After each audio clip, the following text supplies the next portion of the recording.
The Cat Who Ruined Thanksgiving by Sharita Pope. Chapter 1. Ominous Happenings. Get down, cat!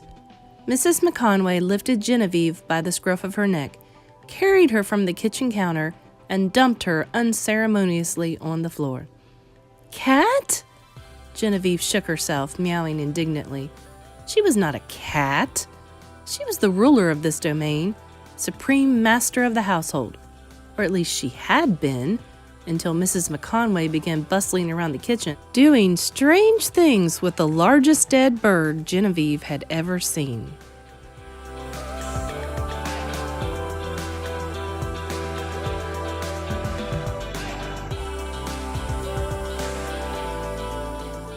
Out, cat, Mrs. McConway said, nudging Genevieve with her foot. No shedding on the turkey, and no sniffing at the dressing either. You'll ruin Thanksgiving. Genevieve jumped back onto the counter. It was full of enticing smells. Tangy nutmeg, chopped herbs, fresh apples, and little bottles full of spices. Pumpkins stood beside bundles of grapes. Several pots were bubbling on the stove. In the middle of it all lay the turkey, spread in a deep dish with apples and raisins all around. It was raw meat, uncooked, although from the looks of the oven, Mrs. McConway would start it baking soon. Genevieve perked her ears forward, lifting a paw for an experimental swipe. No, Genevieve! Go away! Honey! Will you get this cat out of here? Firm hands gripped Genevieve beneath the ribs. Mr. McConway had picked up Genevieve from behind. He carried her to the dining room, holding tight so she couldn't squirm free. Sorry, Genevieve, he said as he lowered her onto the plush carpet. You're exiled from the kitchen until further notice. Can't have you leaving paw prints in the pies, now can we? He bent down to scratch Genevieve's ears, but Genevieve was not in the mood. With all the excitement in the kitchen, Mrs. McConway had forgotten to put out Genevieve's morning milk. Genevieve was hungry and annoyed, and so when Mr. McConway's fingers came close, she swiped at them with her claws. Ow! Mr. McConway said, pulling his hand back. 3 red, angry scratches appeared on his knuckles. Dumb cat! Do you want to ruin my Thanksgiving? He stomped toward the bathroom to get a bandage. Genevieve dropped her ears. She hadn't meant to hurt him. He'd just gotten too close when she was in a bad mood. It was hard to be the family cat when people didn't put your milk out on schedule. She jumped to her favorite windowsill, planning to take a sunny nap on the pillow the McConways kept there for her. But here, too, something was different. Her pillow was gone. Vanished, without a trace. In its place stood a funny, curved basket filled with corn husks and miniature pumpkins.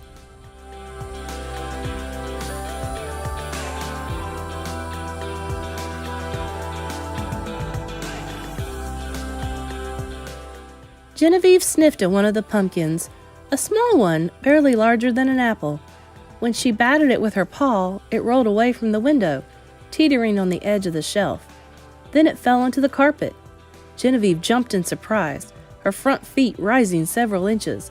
She peered toward the floor, where the pumpkin lay quietly without moving. That was kind of fun. She pawed at another pumpkin, then at one of the corn husks, sending it rustling and rolling towards the drop-off. She had just decided that this might not be such a bad day after all, when a fluffy sofa pillow sailed across the room and bonked her in the nose. Stop it, Genevieve! You're ruining Thanksgiving! Genevieve yowled and sprang from the windowsill. Donovan, the McConway's son, was sitting on the couch with a glare on his face and a second sofa pillow in his hands. He looked like he was about to throw it. Genevieve hid beneath the table, ears dropped in confusion. It wasn't fair. She'd gotten no milk this morning, no one would let her in the kitchen, and now she wasn't even allowed to play with the decoration on the windowsill? And to top it all off, everyone seemed to think it was her fault. Genevieve wasn't ruining Thanksgiving. Thanksgiving was ruining her.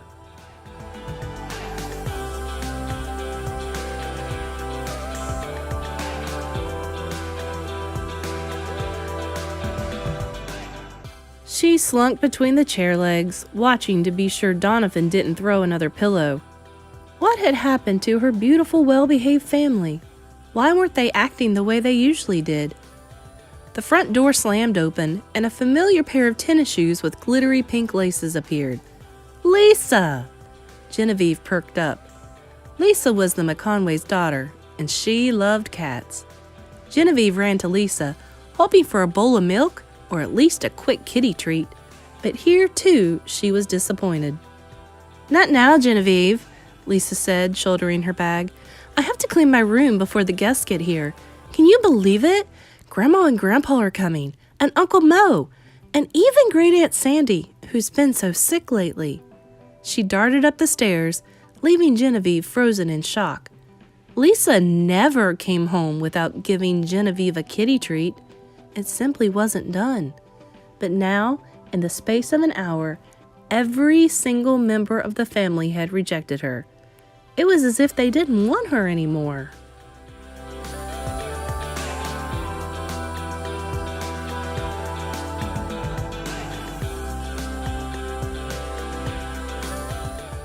Genevieve paced around the room, confused and frustrated. This Thanksgiving had creeped into the household without her permission. No one had told her it was coming. No one had asked if she approved. And now all of her humans, people who ought to spend their time bringing her milk and fluffing her pillow, were obsessed with cooking food and sweeping floors and telling her to stay out of the way. Didn't they realize what they were doing? Didn't they know that cats were more important than giant turkeys? Genevieve's stomach growled. She was headed back toward the kitchen, and the lingering chance that someone would remember to fill her milk bowl, when Mrs. McConway's voice rang out with the most dreaded of phrases. Lisa, dear, would you put that cat out in the yard? She's been nothing but trouble all morning. Chapter 2. A Risky Endeavor. What's wrong, Genevieve? The little wood owl who lived in the McConways' backyard peered down from the apricot tree. His name was Arthur, and he was very observant. Genevieve sat down at the base of the tree. Wrong, she demanded. Wrong? There's an imposter in my house. That's what's wrong. An imposter? Arthur took 2 small hops backward. He was a timid bird and easily frightened. What kind of imposter?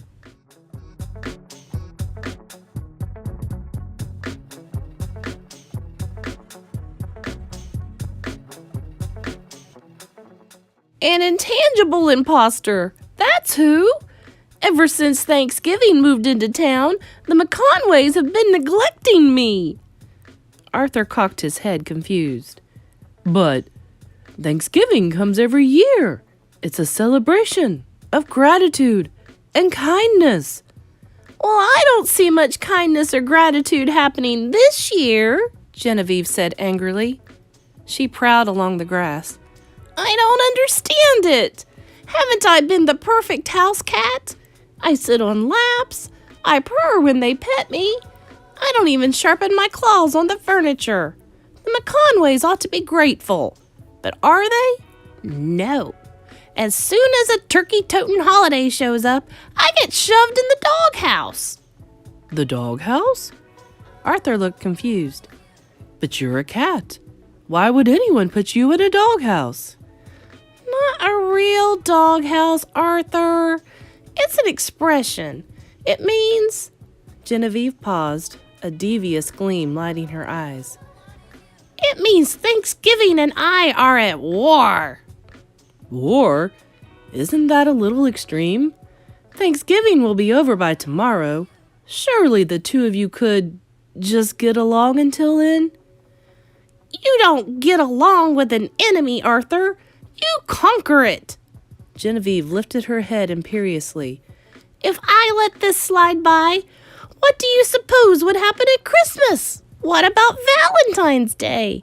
I can't let the McConways push me aside for every little item on their calendar. Arthur looked worried. I don't think this is a good idea, Genevieve. You and Thanksgiving have never had any trouble getting along before. That's because the McConways have never invited a whole herd of relatives over to their house before. And they probably never will again. Didn't you say yesterday that Great Aunt Sandy had been unusually ill? If I know the McConways, they're just trying to cheer her up." Genevieve flicked her tail. "There's no use trying to talk me out of it, Arthur. I've made up my mind. Either Thanksgiving goes, or I do."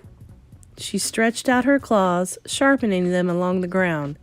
"The McConways think I've ruined Thanksgiving already, so what does it matter if I do it for real?" "You can't get rid of a holiday, Genevieve." Genevieve smiled, revealing her pointy cat teeth. "Watch me." Chapter 3. Operation Window Launch. "Genevieve!" Arthur hissed. "Genevieve!" But Genevieve could barely hear him. She was racing toward the terrace entrance to the McConways' living room. The doors were closed and latched, but Genevieve put her front paws against the glass, surveying the scene. "Just as I thought," she murmured, watching the McConways scurrying back and forth. "They've left the kitchen unguarded. They're always busy wiping windows and fluffing the guest pillows." A gentle puff of feathers announced Arthur's arrival beside her. "How are you going to get in?" he asked. "The outside doors are locked." "Easy," Genevieve said airily. "Donovan was shooting paper airplanes into the yard this morning. He probably left his window open." She ran toward the back of the house. Sure enough, one of the second-story windows was standing open. The grass beneath it was littered with paper airplanes. Arthur flew to the window ledge. "There's no one in the room," he said. Genevieve stepped back, surveying the situation. Donovan's window was high above the ground, and there were no tree branches anywhere near it. How was she going to get inside? Could she jump from the playhouse? No, it was too far. Climb up the storm drain? No, it was too slick. There was some ivy growing alongside the house, but Genevieve knew it would snap and pull free as soon as she put weight on it. She looked around, beginning to feel frantic. There wasn't much time. Donovan's mother might walk by and close the window at any moment. Suddenly, her eye fell on an old wheelbarrow laying half-tipped over near the garden plot. There was a wooden board lying on top of it. One end of the board was resting against the ground, and the other end was hanging in the air. It looked almost like a teeter-totter. Genevieve smiled. "Come on, Arthur." She darted toward the wheelbarrow and positioned herself on the lower end of the board. "Quick! Push those other boards away from the wall." "Are you sure, Genevieve? You might get hurt." "They won't fall on me, silly. They'll fall on the other end of the board that I'm standing on. See? When the other end of the board goes down, I'll go up, straight toward Donovan's window." Arthur tilted his head scientifically. "The direction looks right," he admitted, "but I'm not sure you'll fly high enough to hit the window." "Then you better drop a lot of boards," Genevieve said. Arthur sighed and fluttered toward the boards stacked against the garden shed. They had been set on their ends so they would fit beneath the overhang of the roof. Arthur landed at the top. "These look heavy, Genevieve. I'm not sure if I can—" Whoa! Small though he was, Arthur's weight had upset the delicately balanced boards. He flew upward, but the damage was already done. The boards toppled in all directions, making a frightfully loud clatter. One of them landed on top of Genevieve's teeter-totter, but the end she was standing on did not go up. Genevieve was still on the ground. "What was that?" someone shouted from inside the house. Genevieve heard running footsteps. "Arthur!" she hissed. "Arthur! I need more boards!" "There aren't any more," Arthur said. He had hidden in the opened end of a drain pipe, tucking away in the darkness. "I'm sorry, Genevieve. I suppose now you won't be able to ruin Thanksgiving." A loud creak interrupted his sentence. Genevieve crouched, the hairs along her back sticking up. Alongside the garden house stood an antique metal oven built on a platform of bricks. It was very old, and the bricks near the bottom had decayed away. Several of the boards had fallen against it when Arthur sent them tumbling, and now the whole giant, heavy cooking oven was teetering on its base. It fell over just as the door to the backyard swung open, and all of the McConways piled out. Down came the oven with a deafening clang. It smashed into the wheelbarrow.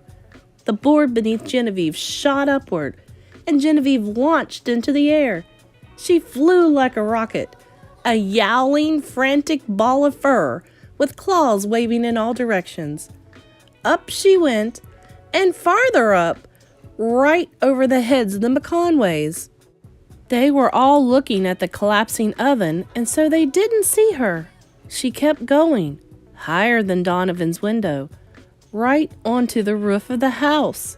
She hit with a thud and scrabbled to keep from sliding off again.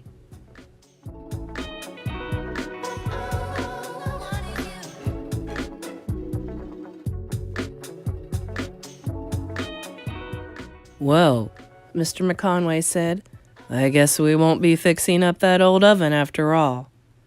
The McConways agreed that they'd clean up the garden later and vanished back into the house. Genevieve, crouched on the edge of the roof, watched them go. "Perfect," she said, even though her heart was still thudding. "They're all downstairs, so there will be no one to see me slip inside." Feeling immensely satisfied with herself, she dropped to the ledge beside Donovan's window, flicked her tail, and slipped into the house. Chapter 4. The Snatching of the Turkey. Donovan's room was dark. Genevieve slipped past scattered Legos, beneath the rim of a half-repaired bicycle, and out into the long hallway with the mirror. Apparently Donovan wasn't done cleaning his room yet. Genevieve slipped past Lisa's open doorway and down the hall toward the stairs. When she reached the corner, she peered cautiously around it. If the McConways caught her in the house, they'd put her back outside. And Genevieve did not want to be outside. It was cold and windy there, and more importantly, she would not be able to sabotage Thanksgiving.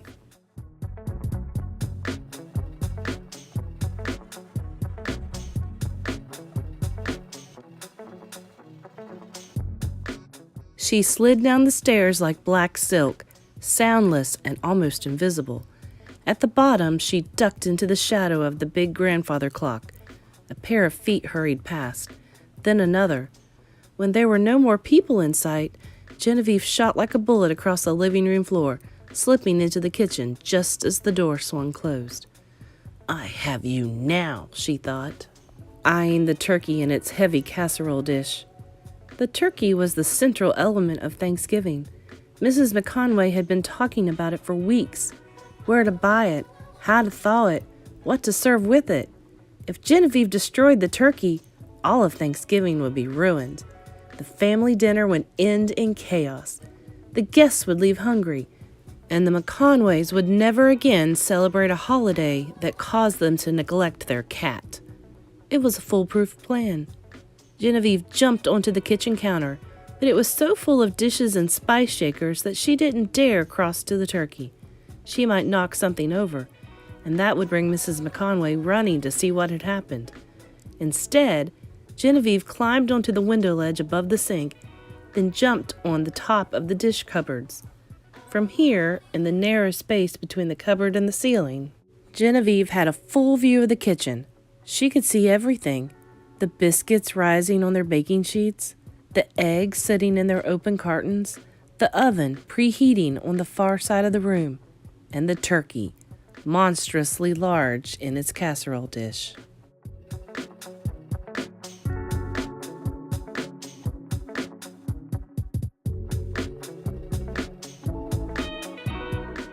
"Prepare to die, fiend," Genevieve thought.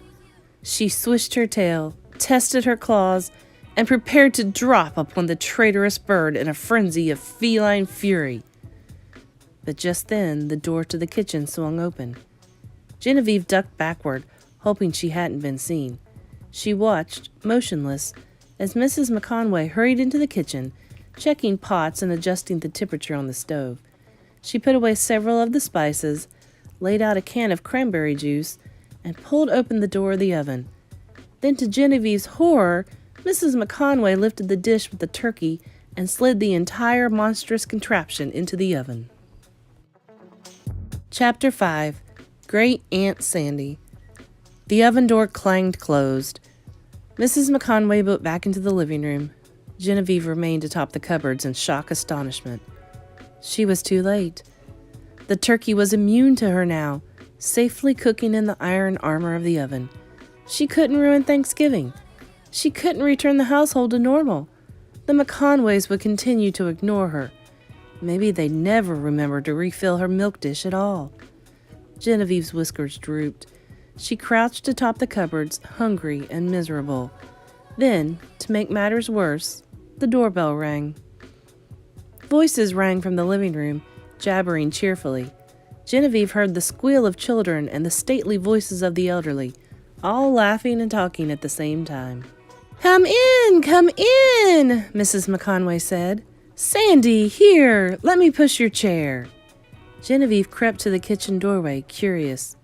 A huge crowd of people had crammed into the living room. Boots and sandals and tennis shoes blocked her view. Behind them, Genevieve caught sight of something gleaming and metal-colored, something with wheels. She slipped between people's ankles, trying to see. Finally, she saw it. A chair built on wheels, with handles for pushing on the back. An elderly woman with a tired expression was sitting in it.